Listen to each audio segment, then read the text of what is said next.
गरीब राधिका एक छोटे से झोपड़े पर घर में अपने 2 बच्चे रिया वरुण के साथ बैठी थी। माँ, बहुत भूख लगी है, सवेरे से हमने कुछ नहीं खाया माँ।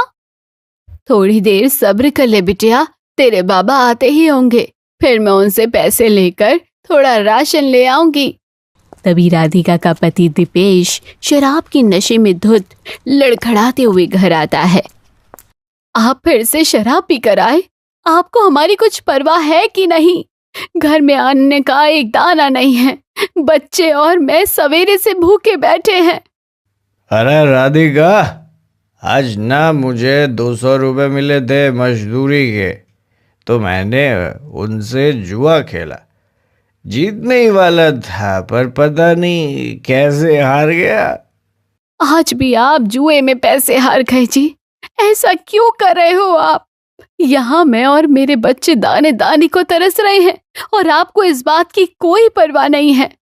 तभी दीपेश बेहोश हो जाता है। पता नहीं कब सुधरेंगे ये।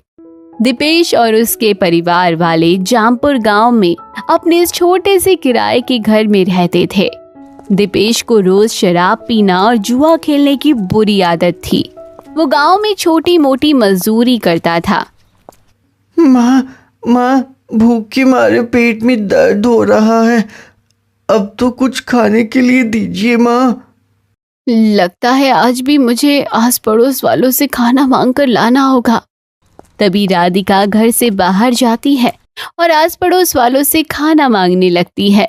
दामिनी बहन, मेरे बच्चे सवेरे से भूखे हैं, थोड़ा बासी कुचा खाना दे दो ना, मिल जाएगा तो आपकी बड़ी मेहरबानी होगी। तेरा तो रोज का ही हो गया है राधिका, रोज रोज तुम मुंह उठाकर यहाँ आ जाती है खाना मांगने। ना, नहीं है जा यहाँ से खाना। इसी तरह कई लोग राधिका को झिड़क कर अपने घर से भगा देते हैं। आखिर क्यों मैं इतनी मजबूर हो चुकी हूँ? भगवान जी, क्यों मेरे पति हमें इतना तड़पा रहे हैं? दीपेश जो कमाता था वो सारा शराब और जुए में उड़ा देता था, जिसके चलते उसके बच्चे और पत्नी हर दिन खाने के लिए तड़पते थे। तभी राधिका घर जाती है और अपने बच्चों को आज भूखा ही सुला देती है। अपने बच्चों की भूख की ऐसी तड़प नहीं देखी जा रही मुझसे। अगर दीपेश जी हमारा ख्याल नहीं रख पा रहे तो अब मुझे ही बाहर जाकर कोई काम करके पैसे कमाने होंगे। अगले दिन राधिका गांव में एक सेठ मनोहर के घर काम मांगने जाती है। मनोहर के घर उसकी पत्नी जानवी थी। हाँ, हमें काम वाली बाई की तो जरूरत है। अगर तू हमारे घर में साफ सफाई और सारे काम करेगी तो मैं तुझे 3000 दूंगी महीने के। राधिका इस काम के लिए हाँ कहकर अपने बच्चों के पास आती है। बच्चों, मुझे एक काम मिल गया है, तो अब रोज मैं सवेरे से शाम तक काम पर जाऊंगी, तब तक तुम घर पर ही रहना, कहीं बाहर मत जाना। तभी राधिका जानवी के घर जाकर साफ सफाई करती है, बर्तन धोती है, ये सब काम करने लगती है। तभी रात हो जाती है। मालकिन, थोड़े पैसे मिल सकते हैं क्या? मुझे अपने घर पर राशन भरना है। जानवी राधिका को थोड़े पैसे देती है, तो उन पैसों से राधिका घर का राशन लेकर आती है और अपने बच्चों के लिए खाना बनाकर उनको खिलाने लगती है। तभी दीपेश नशे की हालत में लड़खड़ाते हुए घर आता है। ये खाना कहाँ से लाई तू?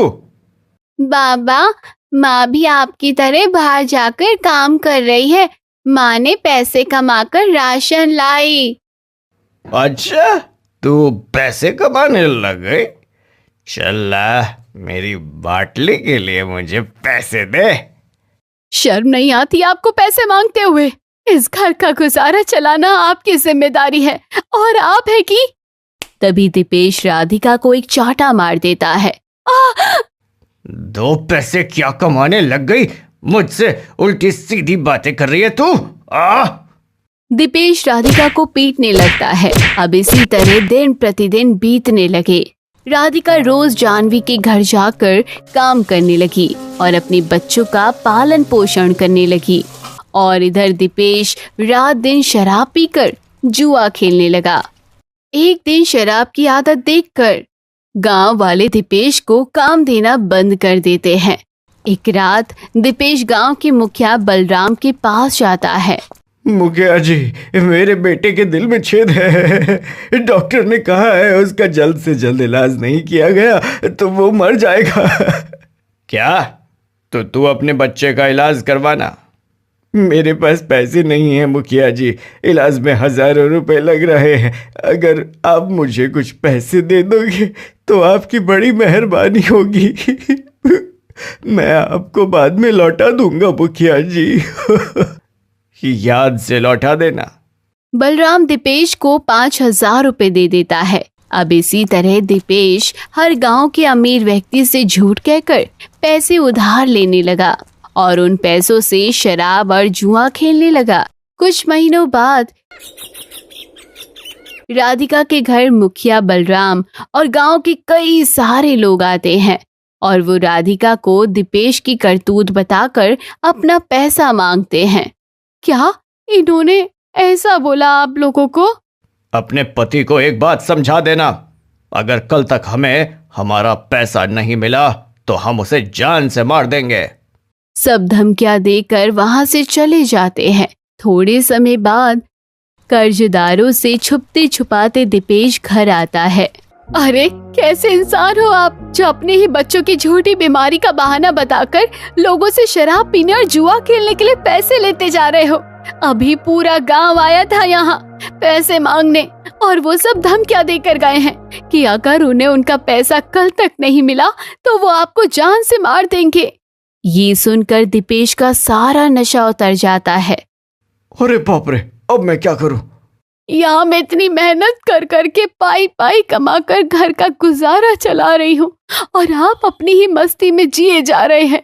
अरे नहीं है पैसे तो जाकर किसी दरिया में कूदकर मर जाइए। किसी को मुंह दिखाने के काबिल नहीं छोड़े हैं आप हमें।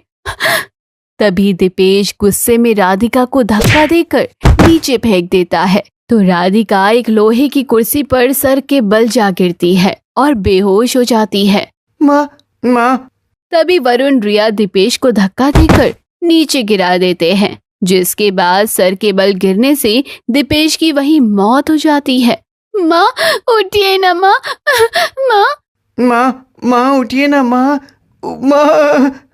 दोनों बच्चे राधिका को उठाने की कोशिश करते हैं पर राधिका को होश नहीं आता। मैं डॉक्टर को लेकर आता हूँ। वरुण दौड़ता हुआ बाहर जाता है और पास के एक डॉक्टर को अपने घर लेकर आता है। डॉक्टर पहले राधिका का चेकअप करता है और फिर दीपेश का। बेटा, तुम्हारी माँ को मैंने दवाई दे दी है, थोड़ी देर में इन्हें होश आ जाएगा। अब तुम्हारे पिता अब इस दुनिया में नहीं रहे बेटा। ये सुनकर दोनों बच्चे खूब रोते हैं। थोड़े समय बाद राधिका को होश आता है तो सर पर चोट लगने से उसे बार बार चक्कर आने लगते हैं। 2 दिन बाद राधिका जानवी के घर में थी, तभी उसे चक्कर आ जाते हैं और वो गिर जाती है। उसके पास उसके बच्चे भी थे। अरे इसे तो फिर से चक्कर आ रहे हैं। माँ, माँ उठिए माँ। थोड़े समय बाद राधिका को होश आता है। राधिका, तुझे बार बार चक्कर क्यों आ रहे हैं? पता नहीं मालकिन, जब से मैं सर के बल गिरी थी तब से मेरे साथ ऐसा हो रहा है। देख, तू ना किसी डॉक्टर को दिखा और कल से मेरे घर काम पर मत आना। इस समय तेरी तबीयत ठीक नहीं है। तभी राधिका बच्चों के साथ घर आती है और जैसे ही चरपाई पर लेटती है तो उसके पूरे शरीर को पैरालाइज हो जाता है। ये देखकर राधिका खूब रोती है क्योंकि अब वो चलना फिरना उठना बैठना नहीं कर सकती थी। कुछ दिन बाद घर का राशन खत्म हो चुका था। वरुण, तुम माँ के पास बैठ, मैं बाहर किसी से खाना मांग कर लाती हूँ। रिया बाहर गांव में आती है तो कोई भी उसे खाना नहीं देता। तभी उसे सड़क पर कचरे के ढेर में कई सारी बासी रोटियां पड़ी दिखाई देती हैं। ये रोटियां तो खराब है, पर माँ और हम सब कल से भूखे हैं और भूख भी बहुत जोरों की लगी है। चलो यही रोटियां मैं घर को ले जाती हूँ और हम इन्हीं को ही खा लेंगे। रिया कचरे से बासी रोटियां उठाती है और उनके ऊपर की मिट्टी हटाकर उन्हें घर को ले आती है। रोटियां, बहुत जोरों की भूख लगी है। रिया वरुण को रोटियां दे देती है। ये रोटी तो कितनी कड़वी है। बेटा कहाँ से लाई हो तुम रोटियां? अगर मैंने माँ को बता दिया कि मैं कचरे से लाई हूँ रोटियां, तो माँ हमें ये रोटियां नहीं खाने देगी और फिर हम भूखे रह जाएंगे। चलो कड़वी ही सही, इन्हें खाकर पेट तो भर जाएगा। भूखे रहने से अच्छा इन्हें खा ही लेता हूँ। दोनों बच्चे बासी कचरे में पड़ी रोटियां खाने लगते हैं। अपने बच्चों को भूख के मारे ऐसे तड़पता देखकर राधिका खूब रोती है। अगले दिन, वरुण, हम माँ की दवाई कैसे लाएं? हमारे पास तो पैसे भी नहीं हैं। पर दवाई लाना तो बहुत जरूरी है। वरुण बाहर जाता है और राह चलते इंसानों से पैसे मांगता है। अंकल, मुझे कुछ पैसे दो ना, मुझे अपनी माँ की दवाई लानी है। चले भिखारी कहीं के, चल। वरुण दूसरे आदमी के पास जाता है। अंकल, मेरी माँ बहुत बीमार है, थोड़े पैसे दो ना अंकल। ये आदमी वरुण को 5 का सिक्का दे देता है।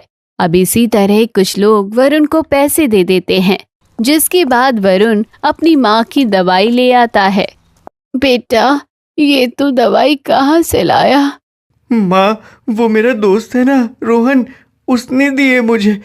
अब इसी तरह दिन प्रतिदिन बीतने लगे। राधिका सारा दिन चारपाई पर पड़ी रही और दोनों बच्चे रोज गांव में भीख मांगकर पैसे जमा करने लगे और लोगों से भीख मांगकर खाना खाने लगे। एक रात बाहर बेमौसम तूफानी बारिश हो रही थी। दोनों बच्चे अपनी माँ के पास बैठे थे। तभी अचानक राधिका की तबीयत बहुत ज्यादा खराब हो जाती है। माँ, क्या हो रहा है आपको? माँ क्या हो रहा है आपको? राधिका जोर जोर से सांस ले रही थी। तभी वो बेहोश हो जाती है। उठिए ना माँ। माँ, आपको क्या हुआ? वरुण, चल हम डॉक्टर को लेकर आते हैं। दोनों बच्चे बाहर आते हैं। बाहर अंधेरा और तेज तूफानी बारिश हो रही थी। तभी दोनों सड़क पर आते हैं तो एक कार तेज रफ्तार में आकर वरुण को उड़ा देती है। वरुण जख्मी हालत में सड़क पर बेहोश पड़ा था। उसके पैर से खून निकल रहा था। वरुण, मेरा पैर, आओ। तभी कार के अंदर से एक अमीर आदमी बाहर निकलकर वरुण के पास आता है। ओह शिट, ये क्या हो गया मुझसे? बेटा, मुझे माफ कर देना, बारिश के कारण मुझे तुम दिखाई नहीं दिए। बहुत दर्द हो रहा है मुझे। घबराओ मत बेटा, मैं तुम्हें हॉस्पिटल लेकर चलता हूँ। मैं डॉक्टर सुमित हूँ, मैं तुम्हारा दर्द जल्दी ही दूर कर दूंगा। आप डॉक्टर हैं तो आप मेरा इलाज बाद में कर रहे हैं। आप पहले हमारे घर चलिए, मेरी माँ को पता नहीं क्या हो गया है। दोनों बच्चे सुमित को अपने घर ले जाते हैं। तभी सुमित राधिका का चेकअप करता है। अरे, इन्हें तो हार्ट अटैक आया है। बच्चों, तुम्हारे पिता कहाँ हैं? तभी वरुण और रिया सुमित को अपने जीवन के सारे दुखों के बारे में बताते हैं। तभी सुमित तीनों को अपनी कार में लेकर शहर आता है और अपने हॉस्पिटल में राधिका का इलाज करता है। दोपहर का समय, राधिका को होश आ जाता है। माँ को होश आ गया? मेरे बच्चों, तुम दोनों ठीक तो हो ना? राधिका जी, आपके बच्चों ने मुझे आपके बारे में बताया। अब जब तक आपका पैरालिसिस ठीक नहीं हो जाता, आप और आपके बच्चे मेरे घर में रहेंगे। कुछ महीने बाद राधिका ठीक हो जाती है। सुमित जी, आपने हमारी बहुत सहायता की है। मैं आपका यह एहसान कभी नहीं भूलूंगी। राधिका जी, मेरा जीवन अब तक खाली खाली सा था, पर जब से आपके बच्चे और आप मेरे जीवन में आए हो, मुझे जीने की नई चाहत मिल चुकी है। और मैं चाहता हूँ कि आपके बच्चे और आपका साथ मेरे साथ हमेशा रहे। मैं आपसे शादी करना चाहता हूँ राधिका जी, और अपने अकेलेपन को हमेशा के लिए दूर करना चाहता हूँ। ये सुनकर राधिका भी खुश हो जाती है। उसके बाद सुमित राधिका से शादी कर लेता है और राधिका और उसके बच्चों को अपनाकर उनके साथ हंसी खुशी अपना जीवन बिताने लगता है। तो दोस्तों, कैसी लगी आपको ये कहानी? कमेंट बॉक्स में जरूर बताइएगा। चैनल को अभी तक सब्सक्राइब नहीं किया है तो जरूर कर लीजिएगा। पूजा के दोनों भाई की शादी एक साथ होती है, लेकिन एक भाभी शहर की और एक गांव की होती है। पूजा खुद एक मॉडर्न लड़की है और खुद को बहुत टैलेंटेड और स्मार्ट समझती है। पूजा अपने शहर की भाभी तनीषा को ज्यादा तवज्जो देती है, जबकि गांव की नीलम उसे पसंद नहीं और वो उसकी इंसल्ट करती रहती है। तनीषा भाभी, आपकी ड्रेसिंग सेंस का तो जवाब नहीं। आपने बहुत अच्छा लहंगा बनवाया है। हाँ पूजा, ये मैंने डिजाइनर से बनवाया है, डिजाइनर से। वैसे लहंगा तो नीलम तुम्हारा भी बहुत अच्छा है। क्यों झूठी तारीफ कर रही हो माँ? नीलम भाभी का लहंगा बिल्कुल गांव जैसा है, ना स्टाइलिश ना महंगा। हाँ पूजा, मेरा लहंगा स्टाइलिश नहीं है क्योंकि ये मेरी नानी का लहंगा है। उन्होंने बहुत प्यार से मुझे दिया था। इस पर हाथ से जरी का काम हुआ है जो आजकल देखने को भी नहीं मिलता। हाँ बहू, तुम सही बोल रही हो। ये तो बहुत ही एंटीक पीस है, आजकल नहीं देखने को मिलता ऐसा। तनीषा और पूजा मुंह बनाने लगती हैं। उनसे नीलम की तारीफ सहन नहीं होती। अगले दिन दोनों बहुओं की पहली रसोई होती है। तनीषा कस्टर्ड बनाती है और नीलम खीर, और दोनों उसकी सास के लिए लेकर आती है। क्या बात है, आज तो अच्छा खाने को मिलेगा। ये देखो पूजा, मैंने कस्टर्ड बनाया है, टेस्ट करो। माँ जी, मैंने खीर बनाई है, आज पहली रसोई की। पूजा कस्टर्ड खाती है और सास खीर। खीर खाते ही सास उसे थूक देती है। अरे बहू, ये तुमने क्या किया? क्या हुआ माँ जी? लगता है गलती से तुमने खीर में शक्कर की जगह नमक डाल दिया है बहू। तनीषा मन ही मन सोचती है कि आखिर उसका प्लान कामयाब हो ही गया। उसने शक्कर की जगह नमक का डब्बा जो रख दिया था। नीलम हैरान रह जाती है। मुझे तो लगा था भाभी आप गांव की है तो आपको कम से कम खाना तो अच्छा बनाना आता होगा, लेकिन आप तो इसमें भी फेल हो गई। पूजा और तनीषा दोनों ताली मारकर नीलम पर हंसने लगती है। नीलम की आंखों में आंसू आ जाते हैं। मॉम, आप ये खाओ, इसमें नमक नहीं है। हाँ मम्मी जी, ये बहुत अच्छा है, आप टेस्ट तो करो। सास को बुरा लगता है लेकिन वो कुछ नहीं बोल पाती। अगले दिन पूजा को एक पार्टी में जाना होता है। वो कपड़े देख रही होती है कि कौन सा पहनना है। तभी वहाँ तनीषा आ जाती है। क्या कर रही हो पूजा? भाभी, आज मुझे एक पार्टी में जाना है, बस उसी के लिए ड्रेस देख रही हूँ। तनीषा उसको एक ड्रेस चूज करके दे देती है। आई थिंक तुम्हें ये पहनना चाहिए। ये? अरे भाभी, मैं एक नाइट पार्टी में जा रही हूँ, ना कि किसी की शादी में। कैसी पसंद है आपकी? आप रहने दो, आप मेरी ड्रेस सिलेक्ट नहीं कर पाओगी। पूजा की बात सुनकर तनीषा को गुस्सा आ जाता है और वो मन ही मन सोचती है, अपने आप को बहुत मॉडर्न समझती है, इसको तो मजा चखाना ही पड़ेगा। अगले दिन पूजा की दोनों भाभियां और मम्मी हॉल में बैठी होती है। पूजा वहां आती है और सबको एक खबर सुनाती है। अच्छा हुआ आप सब लोग यहीं मिल गए। मुझे आप लोगों को एक खबर देनी है। हमारी सोसाइटी में ड्रेस डिजाइनिंग का कंपटीशन हो रहा है।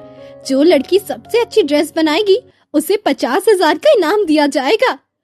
Oh wow! लेकिन एक दिक्कत है। कैसी दिक्कत?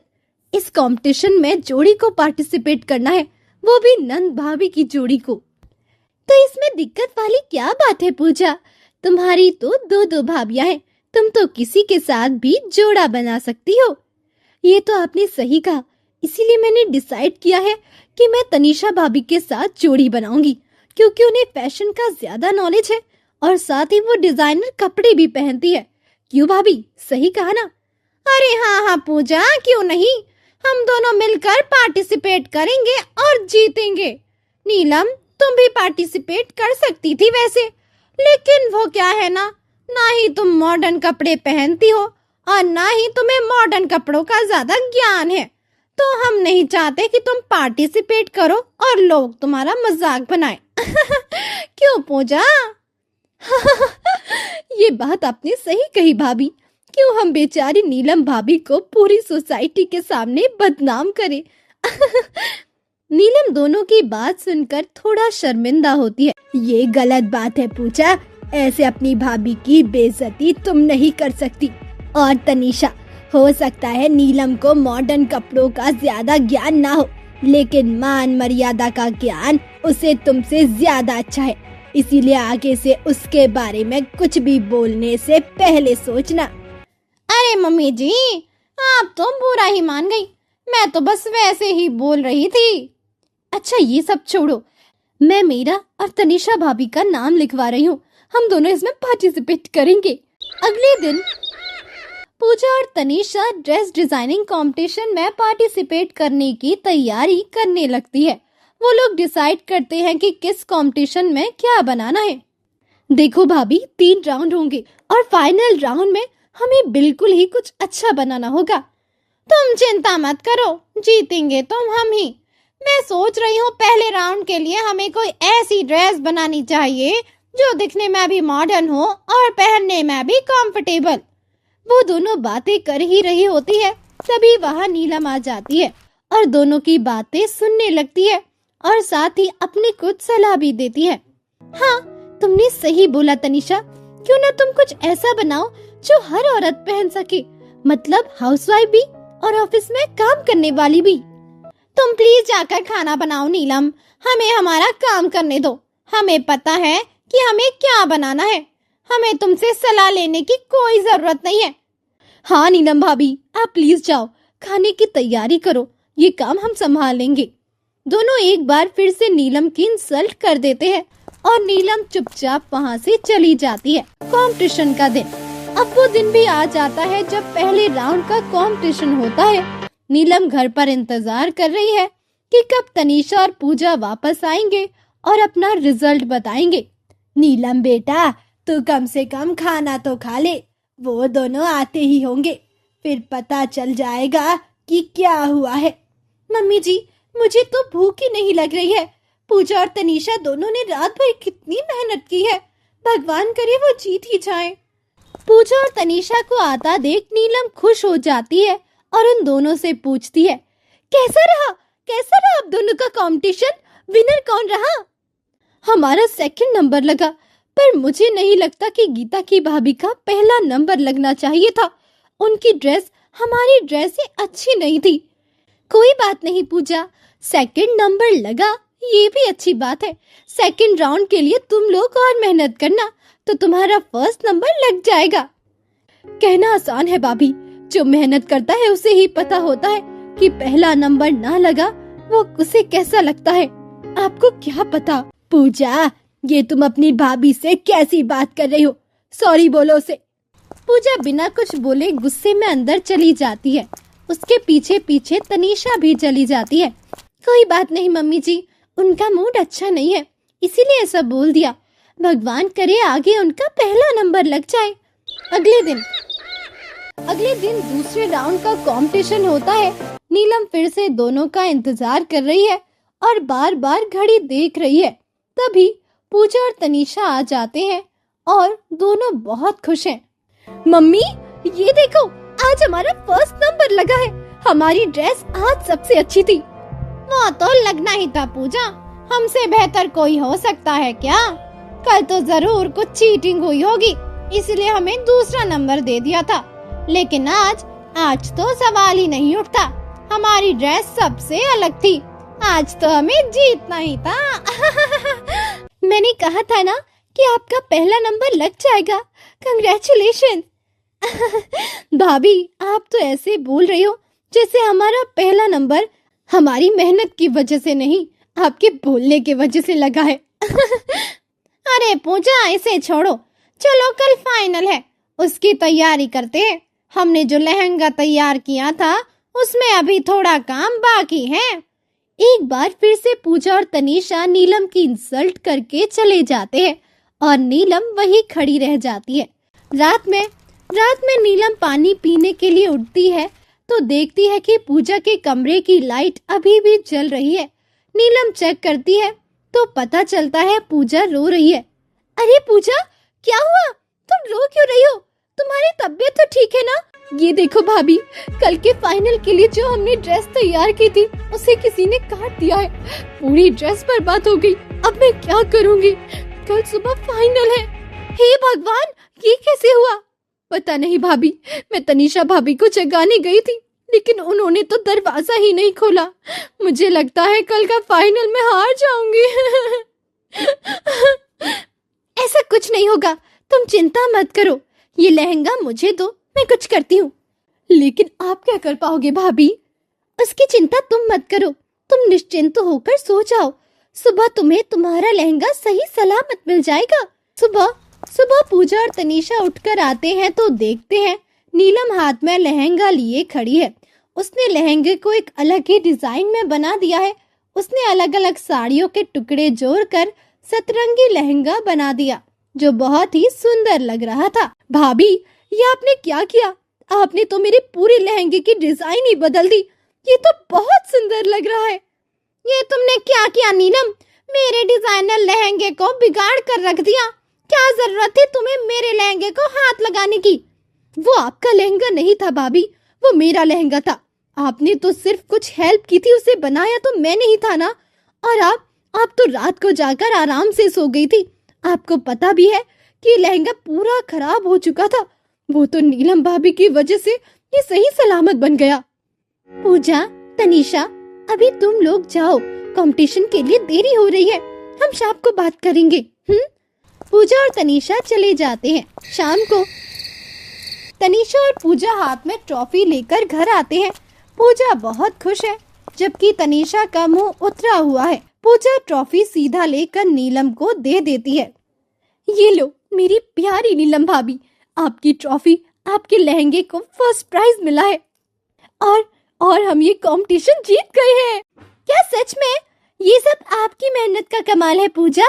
नहीं भाभी, मेरी मेहनत तो रात को ही बर्बाद हो चुकी थी। वो तो आपने उस लहंगे को जैसे तैसे ठीक कर दिया, वरना मैं तो कंपटीशन में भाग लेने के लायक ही नहीं बची थी। लेकिन मुझे समझ में नहीं आया कि आखिर उस लहंगे को किसने काटा था। उस लहंगे को तनीषा ने काटा था पूजा। मैंने खुद अपनी आंखों से तनीषा को उस लहंगे पर कैंची चलाते हुए देखा था। लेकिन ये तो मुझे भी समझ नहीं आया कि आखिर तनीषा ने ऐसा क्यों किया। वो तो खुद तुम्हारे साथ इस कंपटीशन में पार्टिसिपेट कर रही थी। क्या तनीषा भाभी ने? लेकिन तनीषा भाभी, आपने ऐसा क्यों किया? आप क्यों चाहती थी कि हम हार जाए? हम नहीं, तुम हार जाओ।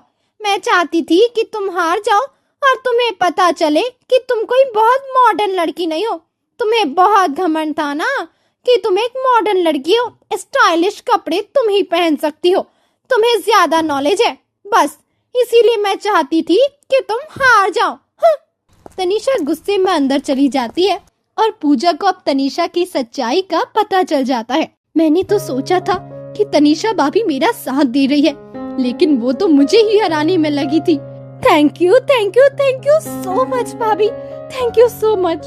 आपकी वजह से आज मैं जीत पाई और उनकी सच्चाई भी मेरे सामने आ गई। और मुझे भी माफ कर दीजिए, मैंने आपकी हमेशा इंसल्ट की और आपको नीचा दिखाया। मुझे ऐसा नहीं करना चाहिए था। नेहा पूजा को माफ कर देती है